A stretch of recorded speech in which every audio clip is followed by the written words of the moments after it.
Hai semuanya, perkenalkan nama saya Mika Raditya dengan NIM 193030502064. Saya adalah mahasiswa jurusan Arsitektur Fakultas Teknik Universitas Palangkaraya. Di sini saya ingin mempresentasikan hasil tugas saya untuk mata kuliah Perencanaan Arsitektur 4, yang dimana saya mendapatkan tugas untuk merancang sebuah bangunan apartemen. Kenapa pada mata kuliah Perencanaan Arsitektur 4 ini kami mendapatkan tugas untuk mendesain sebuah apartemen? Karena kebutuhan akan tempat tinggal merupakan kebutuhan dasar manusia.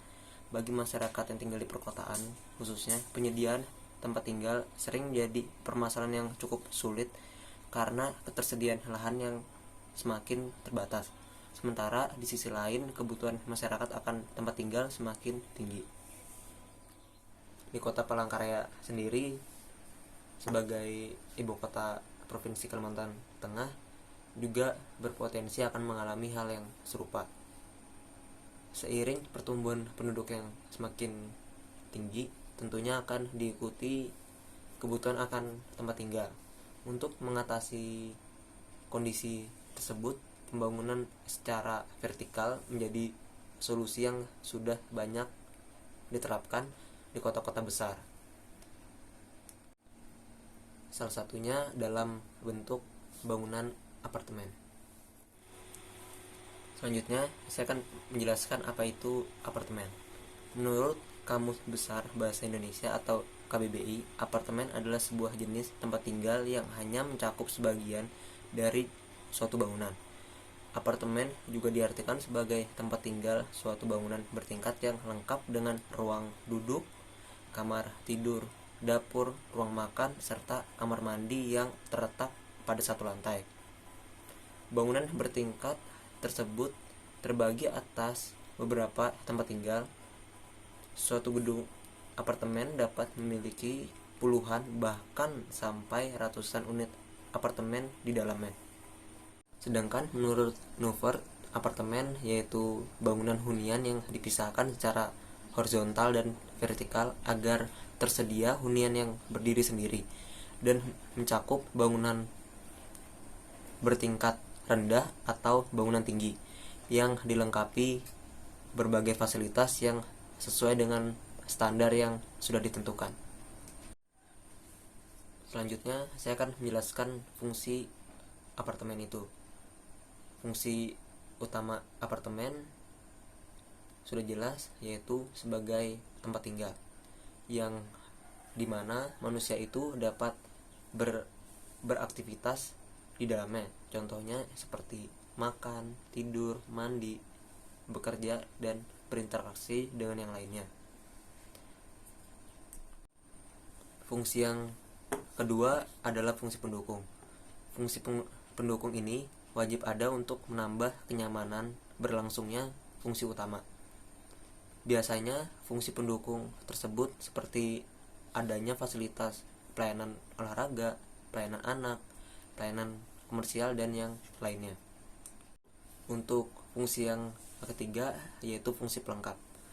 Fungsi pelengkap adalah fungsi yang diadakan untuk melengkapi keberlangsungan fungsi utama sebagai tempat tinggal dan juga fungsi pendukung.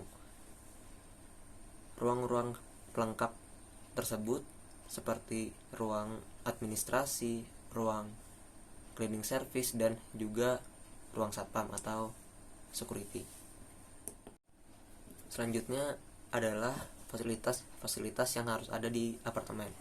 Yang pertama itu yaitu fasilitas listrik. Tentunya fasilitas listrik adalah hal wajib karena sekarang sudah banyak barang-barang elektronik yang memerlukan listrik. Yang kedua yaitu fasilitas air, karena air adalah kebutuhan dasar manusia yang dapat digunakan untuk seperti mencuci, memasak, dan juga untuk minum. Yang ketiga yaitu fasilitas keamanan dan CCTV agar para penghuni atau yang datang ke apartemen itu merasa aman. Yang keempat yaitu fasilitas fire alarm dan pemadam api. Dan untuk yang kelima itu fasilitas area parkir yang luas. Dan untuk keenam fasilitas olahraga. Ketujuh fasilitas anak seperti taman bermain. Dan yang kedelapan itu fasilitas rekreasi.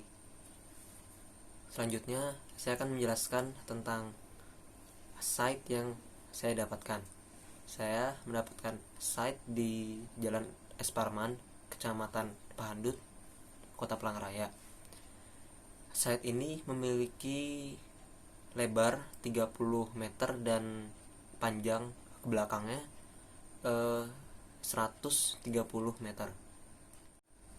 Site ini memiliki luasan 3.900 meter. Saya mendapatkan site yang cukup unik ya, karena pada site ini tanahnya itu berkontur dan memiliki kemiringan sekitar 10 derajat. Yang pertama, saya akan menjelaskan untuk permasalahan saat mendesain pada site ini. Permasalahan yang pertama itu saya dapatkan saat analisa matahari ya. Jadi pada site ini pada jam-jam tertentu itu akan terasa sangat panas. Untuk permasalahan yang kedua yaitu angin dan hujan. Seperti yang kita ketahui ya, angin itu ada angin muson barat dan angin muson timur. Dan biasanya angin muson barat itu dia itu bersifat lembab dan membawa hempasan air yang cukup kencang ya. Dan untuk angin muson timur itu bersifat kering, panas dan juga membawa debu. Jadi untuk mengatasi permasalahan seperti adanya debu atau hempasan air yang cukup kencang itu, dibutuhkan juga vegetasi pohon yang cukup banyak juga di area site. Nah, selain kekurangan tentunya juga ada kelebihan.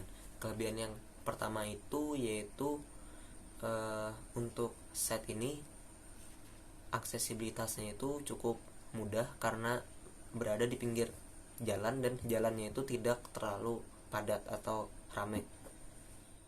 Dan untuk keuntungan yang kedua yaitu pada site ini dia tidak terlalu bising karena hanya ada satu jalan di depan.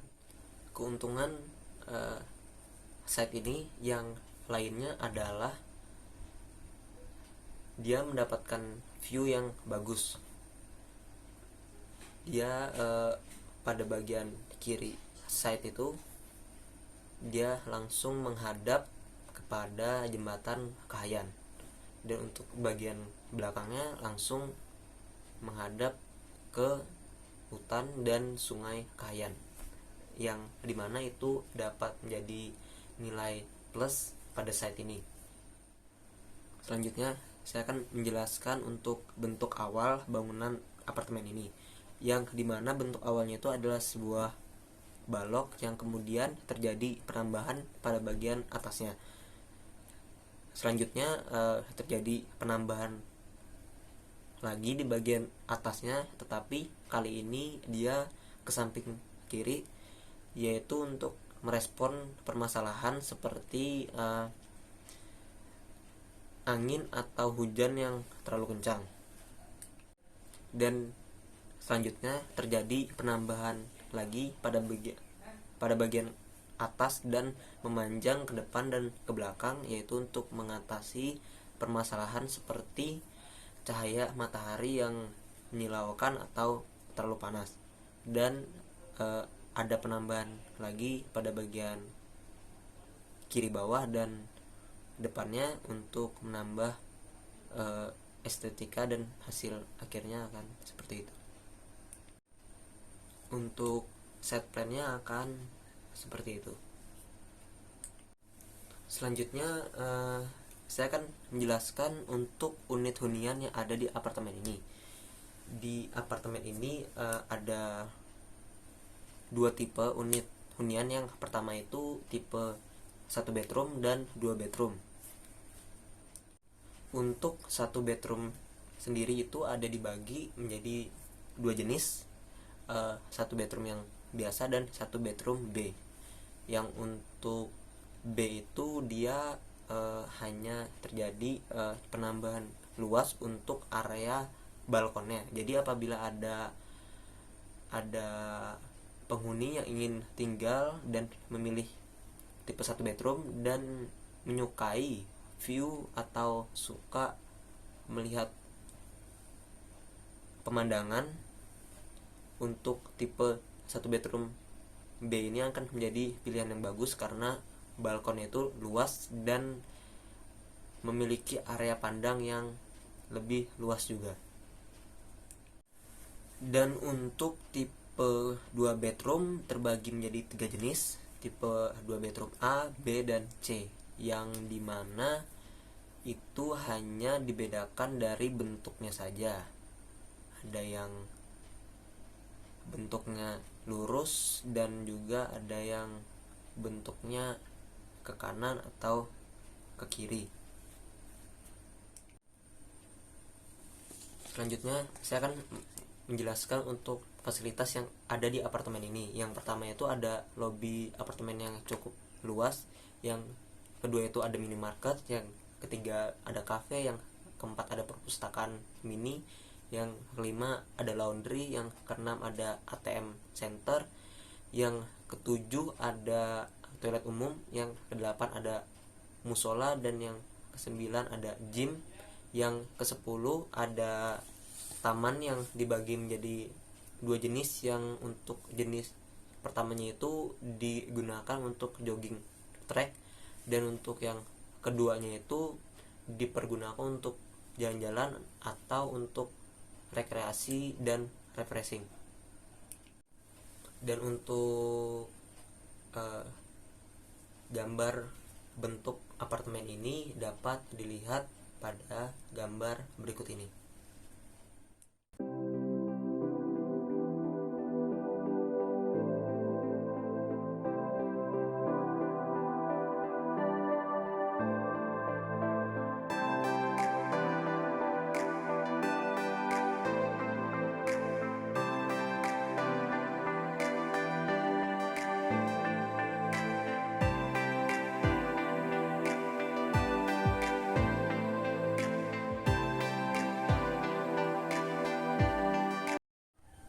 Baiklah, sekian presentasi dari saya. Apabila ada salah kata atau kekurangan, saya mohon maaf. Terima kasih sudah menonton dan sampai jumpa.